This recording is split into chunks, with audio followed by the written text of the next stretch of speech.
Hayırlı erте Россия 1 телеканалында Татарстан яңалыклары туры эфир студиясында Идел Кыямов. Россия президенты Владимир Путин көзгü сайлауда жеңгәннән соң вазифаларына кирешкән Россия төбәкләренең 20 җитәкчесе белән видеоконференция режимында очрашты. Беренчеләрдән булып ул Татарстан президенты Рөстәм Миңнехановка мөрәҗәгать итте. Рөстәм Нургалиевич, сез бик тәҗрибәле һәм нәтиҗәле кеше. Сезнең профессиональ командагыз бар. Узган еллардагы кебек бар кешегезне куеп эшләрсез дип өметләнәм. Республика алдында турган бурычларны кызыксыну белән һәм нәтиҗәле хәл итүегезне беләм, диде Путин. Рөстәм Миңнеханов үз чиратында дәүләт башлыгына коронавирус пандемиясе шартларында бизнеска һәм гражданнарга ярдәм иткән өчен рәхмәт әйтте. 2021 ел Татарстанда туган телләр һәм халык бердәмлеге елы дип игълан ителде. Рөстәм Миңнеханов Республика дәүләт сайтына еллык юлламасында шул хакта белдерде. Тулырак киләсе репортажда. Залга җыелучыларның кайберләре инженерлар, укытучылар, табиблар, авыл хезмәтчәннәре өчен бу әле беренче очрашу. Алар көн саен кырга чыга, укучылар янына сыйныфка керә, станоклар янында эшли, ак халатлар кия. Юлламада әйтелгән һәр сүз нәкъ менә биргә чакырылган кешеләргә, Татарстанда яшәүче һәр кешегә кагыла. Елдан ел безнең шәһәрләр һәм авыллар матурлана бара. Без бу масштаблы эшне республика программалары һәм милли проектлар кысаларында дәвам итәчәкбез. Барысы да кешеләр муллыгы, иминлеге хакына. Күптән түгел узган сайлаулар билгеләнгән юнәлешләрнең дөрестлегенә инандырды. 83%-тан артык сайлаучы Рөстәм Миңнехановны яклап тавыш бирде. Яңа программаларны гамәлгә ашыру, яңа объектлар төзүдән тыш, рухи яшәешкә дә игътибар артты. Телебез халкыбыз өчен уртак байлык һәм мирас. Рухи яктан берләштерүче зур көч. Бөтен дөнья татар конгрессының бурычы милләт җыенында кабул ителгән стратегияне тормышка ашыру. Без Марат Гытыф улы Ахметов җитәкли торган татар телен саклау һәм үстерү мәсьәләләре буенча комиссияга да зур өметләр баглыйбыз. Бу эштә барлык хакимият органнары һәм иҗтимагый оешмалар катнашырга тиеш. Шул ук вакытта һәркемнең шәхси үрнәге мөһим.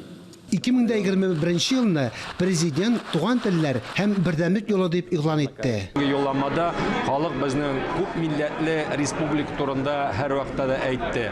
Менә 2нче елга шушы безнең милләт телләре һәм халыкны берләштерә торган дип елны игълан итү хактан да бу безнең зур байлыгыбыз. Бу безнең зур горурлыгыбыз. Менә быел Татарстанның 100 елгын үткәргән вакытта без һәр вакытта да һәр бер кешегә, һәр бер милләт халкына шундай зур ихтирам белән, зур рәхмәтле карадык. Һәм алар каршында яңа бурычлар куйды. Әлбәттә, президентның бу елгы юлламасының эштәлеге ул берникадәр инде көтелгән иде, чөнки президент сайлаулары алдыннан Рөстәм Нургалиевичнең ике бик мөһим мәкаләсе дөнья күрде. Беренчесе ул традицияларга тугрылык һәм киләчәккә ышаныч дигән, һәм икенчесе инде республиканың икътисады үсеше турында. Һәм менә ул статьяларда күтәрелгән һәм кузгатылган бик мөһим бурычлар, алар бүген менә бу юллама белән беркетелде. Бөтен төрле дәрәҗәдәге дәүләт, муниципаль һәм җәмәгатьчелек оешмалары һәм хезмәт коллективлары алдында шушы максатка тупланып эшләү турында. Республикада яшәүче төрле милләтләр халыкларының милли мәдәни ихтыяҗларын кайгырту, төрле милләт халыкларын берләштерү өчен яңа мөмкинлекләр ачыла. Комплекс программа ясап, куелган бурычларны тулай үтәргә дигән нәтиҗә белән эшләргә исәплибез. Безгә бик шат булды менә киләчәк 21 елны телләр елы һәм халыкара дуслыгы елы дип президент тәкъдим итте, без аны хупладык.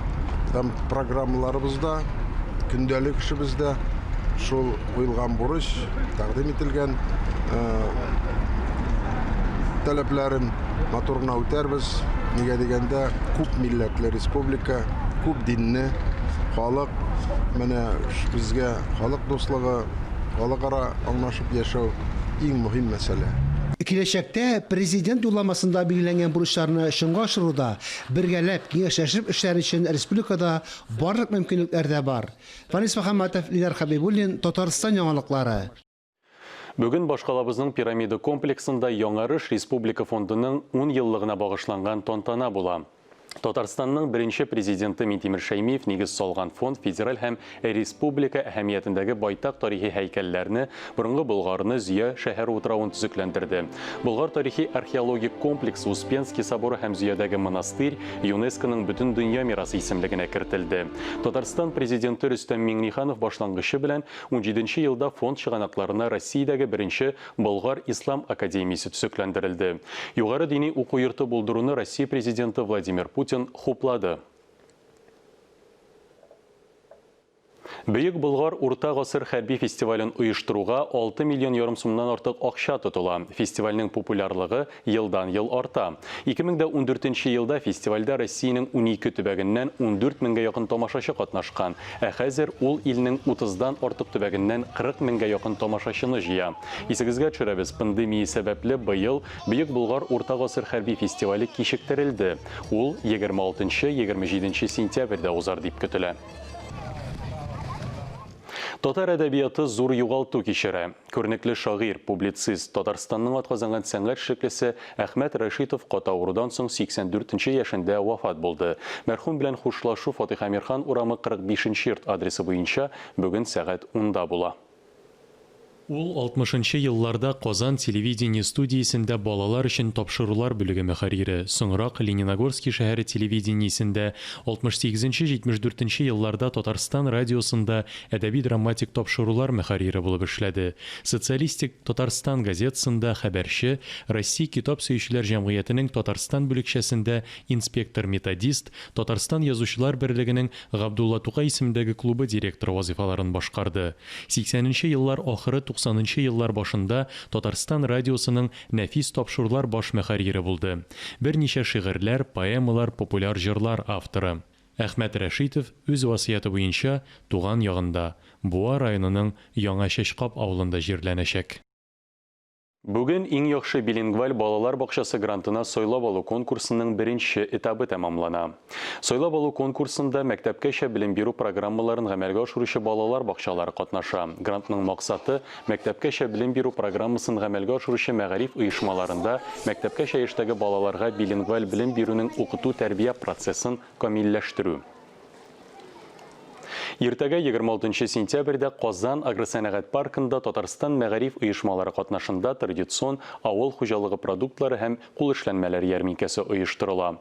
Һәр муниципаль район үз мәйданчыгында көллият һәм техникумнар, шулай ук мәктәп һәм өстәмә белем бирү учреждениеләре җитештергән продукцияны тәкъдим итәчәк. Ярминкәдә шәһәр халкына арзан бәядән камыр ризыклары, яшелчә, консерваланган җиләк-җимеш, бал, сөт продуктлары, бертөкле культуралар, йомырка, шулай ук кулдан эшләнгән декоратив иҗат әйберләре һәм башка товарлар тәкъдим ителә. Шулай ук районның ярминкә корылмалары конкурсы узачак. Әлеге сәгатькә шундый яңалыклар иде. Мин Идел Кыямов, бүгенгә сезнең белән сау булашам. Ял көннәре кояшлы һәм күңелле үтсен. Исән-имин булыгыз.